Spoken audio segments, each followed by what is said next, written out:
Hello everyone, welcome to my channel पढ़ ले social science. आज मैं आपको पढ़ाऊंगी क्लास 10th की सिविक्स का चैप्टर नंबर 2 फेडरलिज्म। तो आईएसएम इज़म आ गया, मतलब एक आइडियोलॉजी है। फेडरलिज्म एक ऐसा आइडियोलॉजी है जिसमें कि हम एक फेडरल गवर्नमेंट बनाने की बात करते हैं। जैसे कि फेडरलिज्म मतलब होता है जब हम पावर को डिवाइड कर देते हैं। ना ही हम पावर को सेंट्रल गवर्नमेंट में देते हैं, ना ही अकेले स्टेट में देते हैं, ना ही लोकल गवर्नमेंट में।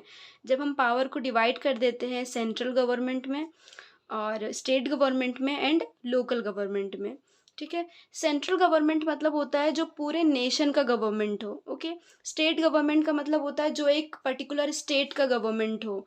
और लोकल गवर्नमेंट होता है जैसे कि पंचायती राज और म्यूनसिपैलिटीज़, तो ये सारी चीज़ें आ जाती है। तो फेडरल फेडरल गवर्नमेंट ही मतलब होता है फेडरलिज्म का, मतलब कि जब हम पावर को डिवाइड कर देते हैं, ओके। तो हमने चैप्टर 1 में पढ़ा था पावर शेयरिंग में कि कैसे बेल्जियम में पावर को शेयर करने से सिविल वॉर नहीं हुआ था और श्रीलंका में पावर को नहीं शेयर करने से सिविल वॉर हो गया था। तो बेल्जियम के केस में ऐसा हुआ था कि बेल्जियम के जो गवर्नमेंट था वो पावर सिर्फ ना ही स्टेट को दिया था ना ही सेंट्रल को। वो जो पावर है वो डिवाइड कर दिया था। वो सेंट्रल लेवल गवर्नमेंट में ही पावर दिया था और स्टेट में भी पावर दे दिया था। लेकिन श्रीलंका में ऐसा नहीं हुआ था। श्रीलंका में जो सेंट्रल गवर्नमेंट थी, जैसे कि जो सिन्हालास थे, उनके पास ज़्यादा पावर था। और जो तमिल थे वो चाहते थे कि फेडरल सिस्टम हो, फेडरल फॉर्म हो, लेकिन ऐसा नहीं हुआ था। बेल्जियम में यूनिटरी गवर्नमेंट को चेंज करके उसको शिफ्ट कर दिया फेडरल फॉर्म में। यूनिटरी गवर्नमेंट मतलब होता है जब एक यूनियन, मतलब यूनियन गवर्नमेंट मतलब जो पूरा इंटायर कंट्री का गवर्नमेंट हो, उसको कहते हैं यूनिटरी गवर्नमेंट। तो जब पावर हम सिर्फ यूनियन गवर्नमेंट को दे देते हैं उसे कहते हैं यूनिटरी गवर्नमेंट। तो बेल्जियम में ऐसा हुआ कि उन्होंने यूनिटरी गवर्नमेंट को शिफ्ट करके फेडरल फॉर्म में इस्टेब्लिश कर दिया, लेकिन श्रीलंका में ऐसा नहीं किया। पर जो श्रीलंकन गवर्नमेंट थी, जो श्रीलंका की गवर्नमेंट है, वो पावर को शेयर नहीं किया। इसी वजह से क्या हुआ, वहाँ पे सिविल वॉर इस्टेब्लिश हो गया। लेकिन जो तमिल के लीडर्स थे, तमिल लीडर्स, वो चाहते थे कि एक फेडरल सिस्टम हो जिसमें कि कोई स्टेट में अगर तमिल का डोमिनेशन ज़्यादा हो तो वहाँ पे तमिल लोगों की ज़्यादा पावर हो, ऐसा ये चाहते थे। तो फेडरेशन मतलब होता है, अब हम पढ़ेंगे नया टॉपिक। फेडरेशन मतलब होता है कि जब डिफरेंट लेवल ऑफ गवर्नमेंट होता है हमारे पास, जैसे कि एक सेंट्रल गवर्नमेंट, एक स्टेट गवर्नमेंट। सेंट्रल गवर्नमेंट होता है पूरे इंटायर कंट्री के लिए और स्टेट गवर्नमेंट होता है बस एक स्पेसिफिक स्टेट के लिए। तो दोनों के पास ही अपना एक जुरिस्डिक्शन होता है, मतलब एरिया ऑफ कंट्रोल होता है, एरिया ऑफ पावर। और दोनों के पास अपने इंडिपेंडेंट पावर होता है। ऐसा नहीं कि जो स्टेट गवर्नमेंट है वो सेंट्रल गवर्नमेंट के पावर को ले सकता है और सेंट्रल गवर्नमेंट स्टेट के पावर को ले सकता है। लेकिन कहीं ना कहीं सेंट्रल गवर्नमेंट का पावर ज़्यादा चलता है, ठीक है। तो यूनिटरी गवर्नमेंट और फेडरल गवर्नमेंट में डिफरेंशिएट क्या होता है, क्या डिफरेंसेस होते हैं, मैंने आपको बता दिया। जो यूनिटरी गवर्नमेंट होता है वो पूरे सेंट्रल गवर्नमेंट होता है, और जो यूनिटरी गवर्नमेंट होता है इसका ऑर्डर या फिर इसके पावर या फिर ये जो भी डिसीजन ले वो स्टेट को, लोकल गवर्नमेंट को सुननी पड़ती है। लेकिन जो फेडरल गवर्नमेंट होता है उसमें क्या होता है कि सारे स्टेट के पास अपना अपना पावर होता है, सारे और अपना अपना जुरिस्डिक्शन होता है। ऐसा नहीं है कि जो सेंट्रल गवर्नमेंट कह दे स्टेट को, वो स्टेट को करना ही पड़ेगा। तो स्टेट के खुद की पावर होता है और दोनों ही आंसरेबल होता है टू द पीपल। मतलब कि अगर सेंट्रल गवर्नमेंट मतलब यूनिटरी गवर्नमेंट अगर कोई भी कुछ लॉज ला रही हो, अगर उसमें कुछ मिस्टेक हो गया तो लोग उस पर सवाल कर सकते हैं कि नहीं ये गलत है, आपने ये गलत किया, लोग प्रोटेस्ट कर सकते हैं। और फेडरल गवर्नमेंट में भी स्टेट गवर्नमेंट को भी लोग सवाल कर सकते हैं कि आप ये गलत कर रहे हैं, क्यों ऐसा किए। तो स्टेट गवर्नमेंट को भी जवाब देना पड़ेगा कि हाँ ऐसा क्यों किए। और तो ये दोनों ही आंसरेबल होते हैं टू द पीपल, इसीलिए लोकसभा कहते हैं, ओके। सॉरी, लोकसभा नहीं, लोकतंत्र मतलब डेमोक्रेसी, सॉरी। इसीलिए डेमोक्रेसी कहते हैं कि कोई भी गवर्नमेंट हो उसको सिटीजन्स के बात सुनना पड़ता है। नाउ फीचर्स ऑफ फेडरलिज्म, मतलब कि क्या क्या फीचर्स होते हैं, क्या क्या कैरेक्टरिस्टिक्स होते हैं फेडरलिज्म का। तो पहला फीचर ये है कि दो या दो से ज़्यादा लेवल ऑफ गवर्नमेंट होता है फेडरलिज्म में, जैसे कि central level government, state level government और लोकल लेवल गवर्नमेंट। और जो गवर्नमेंट होती है उसके लोग तो सेम होते हैं, जो स्टेट गवर्नमेंट हो या फिर सेंट्रल गवर्नमेंट हो, जो सिटीजन्स तो सेम होते हैं, दोनों को ही सेम ही सिटीजन्स पे कंट्रोल करना है। लेकिन दोनों के अलग अलग एरिया होता है, जैसे कि सेंट्रल का एरिया होता है पूरे कंट्री में और स्टेट का एक स्टेट होता है, लोकल का एक विलेज में होता है, ठीक है ना, लोकल लेवल में। तो सबका अलग अलग जुरिस्डिक्शन होता है। जुरिस्डिक्शन मतलब होता है एरिया ऑफ कंट्रोल। और कॉन्स्टिट्यूशन में ये बता दिया गया है कि किसका एरिया क्या है, क्या जुरिस्डिक्शन है। कॉन्स्टिट्यूशन में हमारे जो इंडियन कॉन्स्टिट्यूशन है उसमें स्पेसिफाइड है। और ऐसा है कि जो फंडामेंटल राइट्स है हमारा, जैसे कि rights to equality, freedom, justice, ये सारे राइट्स है, तो उसको कोई एक लेवल ऑफ गवर्नमेंट, ऐसा नहीं कि अगर स्टेट चाहेगा कि हम फंडामेंटल राइट्स में एक राइट्स को हटा देते हैं, तो ऐसा नहीं कि अगर स्टेट चाहेगा तो वो हटा देंगे, नहीं। दोनों ही लेवल ऑफ गवर्नमेंट बात करेंगे बैठ के, फिर वो बिल पास होगा या नहीं होगा, तो ये लंबा एक प्रोसेस होता है, तो कोई भी एक लेवल ऑफ गवर्नमेंट हटा नहीं सकता है फंडामेंटल राइट्स को। और जुडिशरी होता है जो सिर्फ जुडिशरी ही होता है जो कॉन्स्टिट्यूशन को इंटरप्रेट कर सकता है, मतलब उसमें कुछ चेंजेस कर सकता है, ठीक है। तो जुडिशरी मतलब होता है जो न्याय दिलवाता है, ठीक है ना, न्याय दिलवाता है, मतलब कि जुडिशरी क्या होता है, वो डिस्प्यूट्स को सॉल्व करता है। अगर कोई दो स्टेट के बीच में डिस्प्यूट्स हो जाते हैं या फिर सेंट्रल और स्टेट के बीच में लड़ाई हो जाता है, डिस्प्यूट्स हो जाता है, तो जुडिशरी उसको सॉल्व करता है। तो जुडिशरी मतलब जितने सारे कोर्ट्स और जजेस आते हैं सब जुडिशरी कैटेगरी में आ जाते हैं। तो सेंट्रल लेवल में सुप्रीम कोर्ट है, जैसे हमारे इंडिया का सुप्रीम कोर्ट है दिल्ली में, न्यू दिल्ली में। और स्टेट लेवल ऑफ गवर्नमेंट के लिए हाई कोर्ट्स होते हैं और लोकल लेवल में डिस्ट्रिक्ट कोर्ट्स होते हैं। तो सेंट्रल में कोई प्रॉब्लम होता है तो सुप्रीम कोर्ट सुनता है, स्टेट में कोई प्रॉब्लम होता है तो हाई कोर्ट सुनता है, लोकल में होता है तो डिस्ट्रिक्ट कोर्ट सुनता है। और दोनों का ही जो रेवेन्यू है, जो पैसा है, वो कॉन्स्टिट्यूशन में बता दिया गया है कि जो सेंट्रल लेवल गवर्नमेंट है उसको पैसा कहाँ से मिलेगा, जो स्टेट गवर्नमेंट है उसको पैसा कहाँ से मिलेगा, ठीक है ना। तो दोनों ही जो फेडरल सिस्टम है हमारे इंडिया का, उसमें ये ऑब्जेक्टिव है कि ऐसा नहीं कि बस फेडरल सिस्टम बना दिया गया है, इसमें ये ऑब्जेक्टिव है कि सिटीजन से उनको सेफ गार्ड प्रोवाइड किया जाए, उनको सुरक्षा प्रोवाइड किया जाए। स्टेट गवर्नमेंट का काम है कि वो अपने स्टेट में जितने भी लोग हैं, जितने भी सिटीजन्स हैं, उनको सुरक्षा दे। और एक यूनिटी प्रमोट हो, मतलब कि यूनिटी बने रहे, ऐसा ना हो कि जैसे कि कैसे श्रीलंका में हुआ कि जो सेंट्रल गवर्नमेंट है उसके पास ज़्यादा पावर है तो सिविल वॉर हो गया था, कोई यूनिटी नहीं था स्टेट और सेंटर के बीच में। लेकिन ऐसा इंडिया में नहीं है, ऐसा यूनिटी है हमारे कंट्री में, क्योंकि जो सेंट्रल लेवल गवर्नमेंट है और जो स्टेट लेवल गवर्नमेंट है, दोनों के पास अपना अपना पावर है। Okay, clear. तो अब हम पढ़ेंगे कि फेडरेशन के कितने सारे टाइप्स होते हैं। तो फेडरेशन दो प्रकार का होता है, एक होता है कमिंग टुगेदर फेडरेशन, एक होता है होल्डिंग टुगेदर फेडरेशन। फेडरेशन मतलब वही फेडरलिज्म, जब हम पावर को डिवाइड कर देते हैं तो वो दो तरीका होता है। पहला होता है कमिंग टुगेदर। तो कमिंग टुगेदर में ये होता है कि जो बहुत सारे छोटे, जैसे पूरा एक कंट्री है उसमें बहुत सारे स्टेट है, ओके, जितने सारे स्टेट है वो जब साथ में आते हैं, कमिंग टुगेदर मतलब सारे ही स्टेट साथ में आकर एक बड़ा सा यूनिट बनाते हैं, एक बड़ा सा कंट्री बनाते हैं उसमें। और जो पावर है वो सेंटर स्टेट सबका सेम होगा, सबको इक्वल पावर दिया जाता है, उसको बोलते हैं कमिंग टुगेदर फेडरेशन।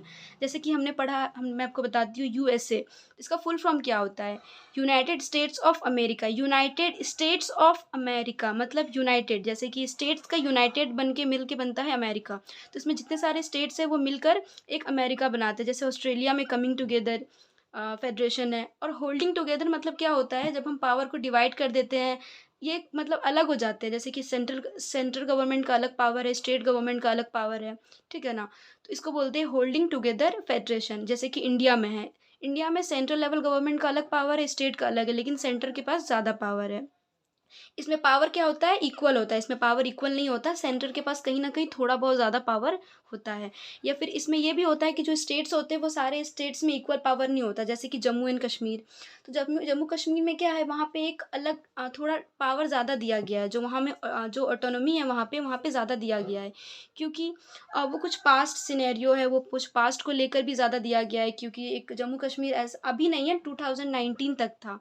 2019 में वो आर्टिकल को डिमोलिश कर, उस आर्टिकल को ख़त्म करके जम्मू कश्मीर को एक यूनियन टेरिटरी बना दिया गया इंडिया का। लेकिन जैसे जम्मू एंड कश्मीर, जैसे पंजाब और भी कुछ स्टेट्स है जिसको थोड़ा सा पावर अलग दिया गया है, थोड़ा ज़्यादा दिया गया है ऑटोनॉमी, ठीक है। तो कमिंग टुगेदर में सबके पास इक्वल पावर होता है सारे स्टेट्स के पास, लेकिन होल्डिंग टुगेदर में कुछ कुछ पावर किसी किसी स्टेट को ज़्यादा दिया गया है। तो अब हम पढ़ेंगे what makes India federal country. तो इंडिया में हम कैसे कह सकते हैं कि इंडिया एक फेडरलिज्म या फिर फेडरेशन कंट्री है या फिर फेडरल कंट्री है, हम कैसे कह सकते हैं कि हम फेडरल गवर्नमेंट है। तो इंडिया में डाइवर्सिटी बहुत है, ये तो आप भी मानते हैं। इंडिया में बहुत सारे भाषा बोलने वाले लोग हैं, बहुत सारे धर्म के लोग हैं, बहुत सारे अलग अलग रीजन में रहने वाले लोग हैं। लेकिन इंडिया में यूनियन ऑफ स्टेट है, इंडिया सारे स्टेट से मिलकर ही इंडिया बना हुआ है। लेकिन इंडिया में क्या है कि जो फेडरेशन वर्ड है हमारे कॉन्स्टिट्यूशन में, जो इंडियन कॉन्स्टिट्यूशन है, जो हमारा संविधान है, उसमें कब कहीं पे लिखा ही नहीं है फेडरेशन या फिर फेडरलिज्म कोई भी वर्ड। यहाँ पे लिखा गया है यूनियन ऑफ स्टेट, मतलब कि सारे स्टेट का यूनियन है इंडिया। लेकिन कॉन्स्टिट्यूशन में ये दिया गया है कि जो गवर्नमेंट होगा वो टू टायर ऑफ गवर्नमेंट होगा, जैसे कि सेंट्रल गवर्नमेंट और स्टेट गवर्नमेंट। तो हम समझ सकते हैं कि फेडरलिज्म मतलब यही होता है, तो कहीं ना कहीं इनडायरेक्टली बताया गया है कॉन्स्टिट्यूशन में। और 1992 से भी एक एक्ट आया, अमेंडमेंट के बाद थर्ड लेवल ऑफ गवर्नमेंट भी आ गया, जैसे पंचायती, म्यूनिसपैलिटीज़, ठीक है ना, ये पहले नहीं था, 1992 के बाद आया। और जितने हैं सेंट्रल गवर्नमेंट, स्टेट गवर्नमेंट और लोकल गवर्नमेंट, जैसे पंचायत, म्यूनिसपैलिटी, सबके अपने अपने एरिया है। तो इंडिया में क्या है कि पावर डिवाइड है 3 लिस्ट में। तो कि जो लॉज है वो कौन बनाएगा, ये भी एक मतलब डिस्प्यूट्स होता था इंडिया में कि कौन लॉज बनाएगा, तो कॉन्स्टिट्यूशन में डिवाइड है, जैसे कि union list, state list, concurrent list and residuary list. तो यूनियन लिस्ट पढ़ेंगे हम सबसे पहले। तो यूनियन लिस्ट मतलब होता है जिसपे लॉज या फिर जिसमें पावर सिर्फ सेंट्रल गवर्नमेंट में का होता है, जो सिर्फ यूनियन गवर्नमेंट का होता है, जैसे defence, currency, banking, foreign affairs. इसमें लॉज, इसमें जो भी पॉलिसीज होगा वो सेंट्रल गवर्नमेंट बनाएगी, मतलब जो पूरे इंटायर कंट्री का जो गवर्नमेंट होगा वो बनाएगा। स्टेट लिस्ट में ये होता है जो इस पे स्टेट लॉज बना सकते हैं स्टेट, ठीक है, जैसे police, trade, commerce, agriculture, irrigation, ये सारे सब्जेक्ट में स्टेट गवर्नमेंट बना सकती है लॉज या फिर पॉलिसीज़। लेकिन कंकरेंट लिस्ट ये होता है जैसे education, forest, marriage, trade union. इसमें क्या है, जो यूनियन लिस्ट है और मतलब जो यूनियन गवर्नमेंट है और जो स्टेट गवर्नमेंट है, दोनों के पास सेम पावर होता है, दोनों मिलकर इसमें इस सब्जेक्ट में लॉज बना सकते हैं। और रेजिड्यूरी लिस्ट मतलब होता है कि कुछ कुछ जो सब्जेक्ट है वो बाद में आया इंडिया में, जैसे कि कंप्यूटर सॉफ्टवेयर, साइबर सिक्योरिटी। तो क्योंकि ये सारी चीज़ तो संविधान लिखा गया है बहुत पहले ही 1947 के ही टाइम पे, तो ये सब लिस्ट दिया नहीं गया है कॉन्स्टिट्यूशन में, इसको बाद में ऐड किया गया, तो इसको एक रेजिड्यूरी लिस्ट दिया गया। इसमें जो लॉज है, जो पॉलिसीज़ है, वो सिर्फ यूनियन गवर्नमेंट बना सकती है, सेंट्रल लेवल ऑफ गवर्नमेंट।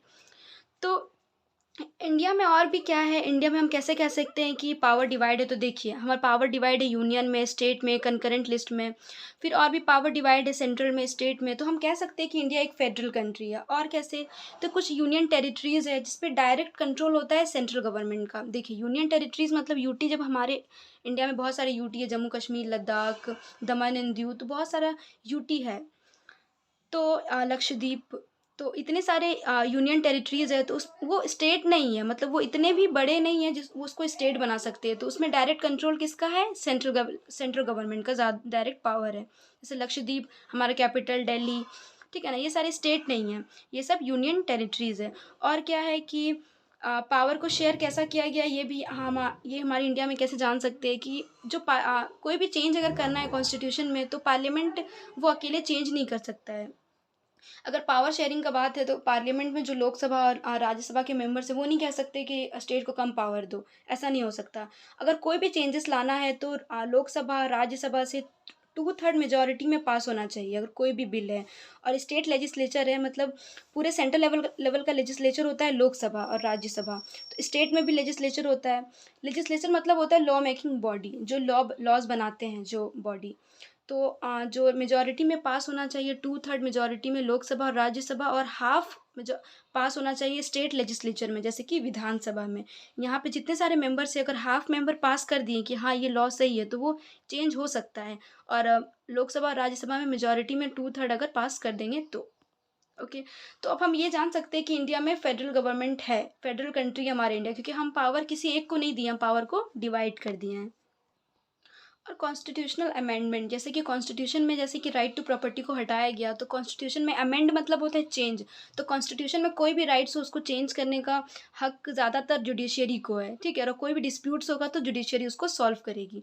अब हमारे इंडिया में फेडरलिज्म कैसे प्रैक्टिस होती है, मतलब हम कैसे पावर को शेयर करते हैं और किसको किसको पावर देते हैं।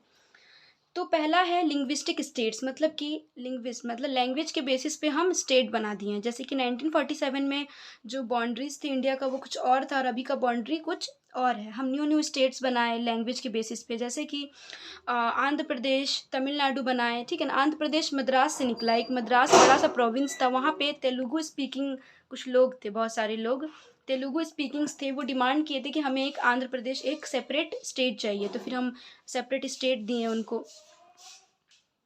तो हम लैंग्वेज के बेसिस पे भी स्टेट बनाए और उनको पावर दिए। और फिर तो बहुत सारे स्टेट्स हैं जिसको हम लैंग्वेज के बेसिस पे बनाए हैं, और भी स्टेट, लेकिन कुछ कुछ स्टेट्स कल्चर के बेसिस पे बनाए। जैसे कि किसी स्टेट, कोई बड़ा सा स्टेट है और उसमें इतने सारे मतलब कुछ एरिया ऑफ लोग अलग कल्चर है उनका, तो वो डिमांड किए कि हमें एक अलग सेपरेट नेशन चाहिए, मतलब सेपरेट स्टेट चाहिए। जैसे नागालैंड, उत्तराखंड, झारखंड 2000 में हुआ है।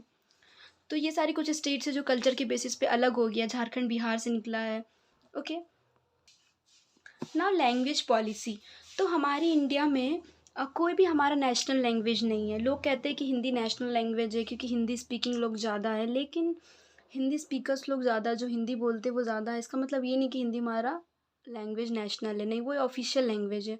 उसमें काम होता है हिंदी और इंग्लिश में। तो इंडिया के 40% इंडियंस हैं जो हिंदी लैंग्वेज बोलते हैं। तो हमारे पास 12 शेड्यूल लैंग्वेज है कॉन्स्टिट्यूशन में, जैसे कि हिंदी, मराठी, गुजराती, पंजाबी, उड़िया, और भी बहुत सारी लैंग्वेज है, तमिल, तेलुगु, कन्नड़, जितनी सारी लैंग्वेज है सारे 12 शेड्यूल लैंग्वेज है। ओके, और सारे स्टेट का खुद का अपना अपना लैंग्वेज है, जैसे कि महाराष्ट्र में मराठी, ओके, और गुजरात में गुजराती, पंजाब में पंजाबी, तमिलनाडु में तमिल लैंग्वेज है, केरला मलयालम। तो इतना सारा लैंग्वेज है, तो सारे स्टेट का अलग अलग लैंग्वेज है। ऐसा नहीं कि हम किसी लैंग्वेज को ये बोल दिए कि नहीं ये लैंग्वेज ज़्यादा बेटर है और स्टेट में लैंग्वेज नहीं बोला जाएगा। तो हम सबको अपना अलग अलग पावर दिए हैं, अलग अलग, कि लोग अपने जो भाषा में बात करना चाहे वो बात कर सकते हैं। पर 1965 में क्या हुआ, इंग्लिश का यूज़ को बंद किया गया, मतलब स्टॉप कर दिया गया, और हिंदी को प्रमोट किया गया। क्यों? तो इसको, लेकिन इंग्लिश को बैन कर दिया। तो ऐसा नहीं है कि इंग्लिश ऐसे बहुत इंपॉर्टेंट लैंग्वेज होता है। तो जो नॉन हिंदी स्पीकर्स थे, जैसे कि जो साउथ में है, जो इंडिया का, स्पेशली इंडिया के साउथ में हिंदी नहीं बोला जाता है, तो वहाँ पे इंग्लिश बोला जाता है, वहाँ पे अपने अपने रीजनल लैंग्वेज है। तो जो साउथ के लोग थे वो डिमांड किए कि नहीं, इंग्लिश होना चाहिए, इंग्लिश को भी ऑफिशियल लैंग्वेज बनाओ। तो हिंदी और इंग्लिश को हमारे इंडिया में एक ऑफिशियल लैंग्वेज बना दिया गया। तो अब हम पढ़ेंगे सेंटर और स्टेट का रिलेशन कैसा है। तो 1990 तक क्या हुआ, कांग्रेस का डोमिनेशन बहुत ज़्यादा रहा है।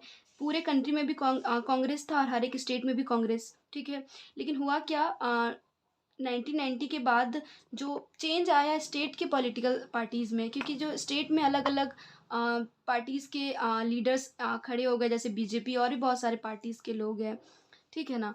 तो पहले क्या होता था कि ज़्यादातर कांग्रेस के ही टीम थे, कांग्रेस का टीम हर जगह था। तो स्टेट में ऐसा मतलब डिमांड नहीं होता था कि हमें पावर दो, हमें पावर दो, सिर्फ सेंटर के पास ज़्यादा पावर है, ठीक है ना। उसके बाद 1990 के बाद era of collision government start हुआ, मतलब कि कोई भी कोलिशन गवर्नमेंट क्या होता है, जब पूरा लोकसभा में अगर मेजोरिटी में किसी को नहीं मिला वोट या फिर सीट, तो कोई दो या फिर तीन चार पार्टीज एक साथ आकर एक बड़ा सा पार्टी बनाकर वो अपना एक मेजोरिटी या फिर अपना एक लोकसभा में बनाएंगे।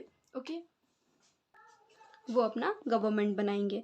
तो ये सारे बहुत सारे अलाइंस होते हैं, और क्योंकि अगर एक पार्टी को मेजोरिटी में वोट नहीं मिला वोट, तो सारे पार्टी मिलकर एक बड़ा सा अलाइंस बनाएंगे और वो अपना एक गवर्नमेंट बनाएंगे, जिसमें से कोई एक पीएम होगा, कोई एक अलग मिनिस्टर होगा। तो इसमें क्या हो गया कि स्टेट, अब देखो, अब वहाँ पे अलायंस बना दिए, तो अलायंस तो कुछ स्टेट के पार्टीज भी होंगे, तो अब स्टेट के पार्टी बत कहेंगे कि हमने आपको अलायंस बनाया, आपके साथ कोलिजन गवर्नमेंट बनाए, तो आप हमें पावर को शेयर कर दो स्टेट में भी। तो इससे क्या हो गया कि पावर को शेयर करना पड़ा। पहले क्या था कि स्टेट के पास ज़्यादा पावर हुआ करता था, क्योंकि कांग्रेस भी स्टेट में है और पूरे इंडिया में भी कांग्रेस है। लेकिन धीरे धीरे क्या हुआ, स्टेट में अलग अलग पार्टी जीतने लगी और कांग्रेस का डोमिनेशन कम होते गया। तो स्टेट में जो गवर्नमेंट थी वो डिमांड करने लगे कि हमें भी पावर दो। तो अब क्या हुआ, सेंट्रल गवर्नमेंट के पावर को कम कर दिया गया और स्टेट में भी पावर दिया गया। तो ये हम जान सकते हैं कि जैसे लैंग्वेज के बेसिस पे हमने स्टेट को डिवाइड किया, पावर को डिवाइड किया। तो मतलब इंडिया में फेडरल कंट्री हम कह सकते हैं इंडिया को, क्योंकि हम पावर को डिवाइड कर रहे हैं, जैसा लोग चाह रहे हैं वैसा हम उसको सुन रहे हैं, उनके एस्पिरेशंस को पूरी कर रहे हैं। तो इसका मतलब ये है कि हम सेंटर को भी पावर दे रहे हैं और स्टेट को भी पावर दे रहे हैं। Now decentralized in India. Decentralized मतलब क्या होता है कि जब हम स्टेट गवर्नमेंट और या फिर सेंट्रल गवर्नमेंट से पावर लेकर लोकल गवर्नमेंट में उसको डिस्ट्रीब्यूट कर देते हैं, मतलब उसको दे देते हैं पावर। तो हम क्यों पावर को डिसेंट्रलाइज्ड करते हैं, मतलब हमें क्या ज़रूरत है लोकल गवर्नमेंट में पावर देने की जब स्टेट और सेंट्रल गवर्नमेंट है ही। तो फेडरल गवर्नमेंट मतलब होता है दो टायर, हमारे पास है सेंटर और स्टेट। लेकिन जो हमारा इंडिया है वो बहुत बड़ा है, आप भी मानते हैं। जो स्टेट है, कोई कोई स्टेट है वो बहुत बड़ा है, जैसे कि यूपी, राजस्थान, ये सारे स्टेट बहुत बड़ा है, महाराष्ट्र और भी मध्य प्रदेश। तो ये है कि हमारा जो यूपी है, स्टेट है, उत्तर प्रदेश, वो रशिया से भी बड़ा है। जो हमारा महाराष्ट्र स्टेट है वो जर्मनी कंट्री से भी बड़ा है। तो आप समझ सकते हैं कि जब एक पूरे देश से हमारा स्टेट बड़ा है, तो वहाँ पे एक स्टेट गवर्नमेंट अच्छे से काम नहीं कर पा रहा होगा, वहाँ पे लोकल गवर्नमेंट की ज़रूरत है।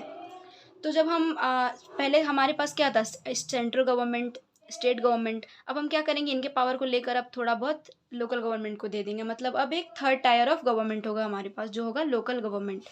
तो इसका रीज़न तो वो होगा, विलेज में होगा पंचायत, जैसे पंचायती राज विलेज में, ठीक है ना। और अर्बन एरिया म्यूनिसिपैलिटीज़ होंगे, जैसे कि म्यूनिसिपल कॉरपोरेशन, म्यूनिसिपल काउंसिल, और पंचायती राज में सरपंच होंगे। तो अब हम इनको पावर दे देंगे, विलेज में ये होंगे और अर्बन एरियाज़ में म्यूनिसिपैलिटीज़। पर हम ऐसा करेंगे क्यों? ज़रूरी क्या है कि लोकल गवर्नमेंट को पावर देना? तो ये है कि जो इसीलिए ज़रूरी है, रीज़न ये है कि जो लोकल लेवल ऑफ जो लोग हैं, लोकल लोग, वो ज़्यादा मतलब अच्छे से वो मतलब डील कर सकते हैं। अगर उनकी कोई भी प्रॉब्लम है तो ज़्यादा सुनी जाएगी। अगर बड़ा सा स्टेट है और एक ही वहाँ पे स्टेट गवर्नमेंट है, तो सारे स्टेट के तो डिमांड वो अच्छे से फुलफ़िल नहीं कर पाएगा। इसीलिए सारे स्टेट में सारे विलेज में अगर एक-एक गवर्नमेंट हो जाएगा, जैसे पंचायती राज, तो क्या होगा, उनकी प्रॉब्लम को ज़्यादा मतलब सुनी जाएगी। उसके बाद जो जो भी लोकल में जितनी प्रॉब्लम्स है, तो वो लोकल लोग ही जानते हैं। तो वही अगर थोड़ी बहुत लोकल गवर्नमेंट बनाएँगे, तो वो प्रॉब्लम को अच्छे से सॉल्व कर पाएँगे, वो अच्छे से मैनेज कर पाएँगे। वो जानते हैं कि हमारे विलेज में कैसे मैनेज करना है। और इसमें क्या होगा, जो नॉर्मल लोग हैं, जो पीपल है, जो वहाँ के सिटीज़न्स हैं, वो डायरेक्ट पार्टिसिपेट करेंगे, तो उनका जो कॉन्फिडेंस है, वो भी पुश होगा। तो हुआ क्या, जैसे कि इंडिया में विलेज है, अर्बन है, अर्बन एरियाज़ में म्यूनिसिपैलिटी गवर्नमेंट है और विलेज में पंचायती राज है।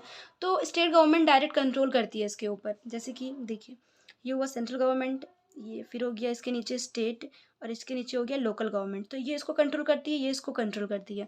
और इलेक्शन रेगुलर नहीं हो रहा था और ज़्यादा रिसोर्स नहीं था। जो लोकल गवर्नमेंट है, उनके पास ज़्यादा रिसोर्स नहीं था 1992, सॉरी, 1992 से पहले लोकल गवर्नमेंट के पास ज़्यादा रिसोर्स, ज़्यादा पैसा या फिर ज़्यादा रेवेन्यू भी नहीं था, ज़्यादा पावर भी नहीं था।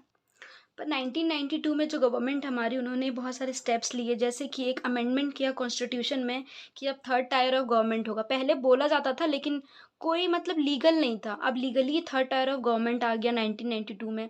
अब रेगुलर इलेक्शन की बात आ गई। उसके बाद जो शेड्यूल ट्राइब है, schedule caste, other backward class है, उनको उनके लिए सीट रिजर्व किया जाएगा, ठीक है ना। जो वुमेन्स हैं, उनके लिए 1/3 सीट्स को रिजर्व किया जाएगा, मतलब 33%। कहाँ पे? लोकल गवर्नमेंट में, ये लोकल गवर्नमेंट में। और स्टेट इलेक्शन कमीशन सेटअप किया जाएगा, जो इलेक्शन को कंडक्ट करेगा लोकल गवर्नमेंट में। और जो स्टेट है, वो अपने पावर, अपने रिसोर्स या फिर जो भी रेवेन्यू है, उसको शेयर करेंगे विथ लोकल बॉडीज़। ओके। तो जो पंचायती राज है, तो जो पंचायती राज हमने पढ़ा, अभी म्यूनसिपैलिटीज़ के बारे में बात नहीं करेंगे, अभी पंचायती राज है। तो जो पंचायती राज गवर्नमेंट है, उसमें ग्राम पंचायत होते हैं। तो ग्राम पंचायत के अंदर पंच होता है, पंच मतलब 5 मेंबर, जिसको सरपंच भी कहते हैं। उसको जो एडल्ट होते हैं, जो विलेज के बड़े बड़े नागरिक होते हैं, जो एडल्ट होते हैं 18 प्लस, वो डायरेक्टली वोट देकर इनको चुनते हैं, पंच को, मतलब सरपंच को। और ये इंटायर विलेज के लिए डिसीजन लेंगे। जो ग्राम पंचायत है, वो इंटायर मतलब पूरे विलेज के लिए डिसीजन लेंगे कि हाँ, यहाँ पे एक रोड बनवाना है, यहाँ पे कुछ किसी का घर खराब हो गया, उसको ठीक करना है, यहाँ पे कुछ बनाना है। तो ये सारी चीज़ कौन डिसीजन लेगा? ग्राम पंचायत। और उसके बाद क्या होगा, ग्राम सभा, एक ग्राम सभा होगा। जितने भी वोटर्स थे, जो एडल्ट, हमने कहा जो एडल्ट चूज़ करेंगे, वो ग्राम सभा के अंदर आते हैं, ठीक है। और ये सुपरवाइज़ करेंगे पंचायती राज को, मतलब जो ग्राम पंचायत है, उसको सुपरवाइज़ करेंगे कि ये अच्छे से काम कर रहा है या नहीं कर रहा है। और ये 1 साल में या फिर 1 साल में 2 या 3 बार ये मीटिंग भी करते हैं कि हाँ, विलेज में अच्छे से काम हो रहा है या नहीं आ रहा है। फिर ये बजट को भी अप्रूव किया जाता है ग्राम सभा में कि इस साल हमारा ये बजट है, हम इस बजट के अकॉर्डिंग काम करेंगे हमारे विलेज में। तो पंचायती राज बता दिया मैंने आपको, जिसमें ग्राम पंचायत होता है, जिसको एडल्ट चूज़ करते हैं। वो एडल्ट होते हैं ग्राम सभा के मेंबर। ग्राम सभा भी एक बॉडी है और ये रिव्यू करता है पंचायती राज को। अब पढ़ेंगे म्यूनसिपैलिटीज़ और ग्राम पंचायत का एक चार्ट, टेबल चार्ट। तो पंचायती राज में सबसे पहले आता है, सबसे नीचे ग्राम पंचायत, ठीक है ना, एक छोटे से विलेज में। फिर थोड़ा सा सारे ग्राम पंचायत को मिला के पंचायत समिति बनता है, जिसको ब्लॉक या मंडल भी कहते हैं। और सारे ग्राम पंचायत और पंचायत समिति को मिला के जिला परिषद, मतलब एक डिस्ट्रिक्ट। पहले एक विलेज है, फिर बहुत सारे एक विलेज और बहुत सारे विलेज के ग्राम पंचायत मिलके पंचायत समिति बनाते हैं, और फिर उस सारे मिलके क्या बनाते हैं? जिला परिषद। और म्यूनसिपैलिटीज़, मतलब ये तो रूरल एरिया में है। अर्बन एरिया में क्या होता है कि पहले नगर पंचायत होता है, जितने सारे नगर है वो मिलके पंचायत बनाते हैं। फिर म्युनिसिपल काउंसिल होती है, फिर म्युनिसिपल कॉरपोरेशंस होती है। ये सबसे हेड होता है और ये भी सबसे हेड होता है।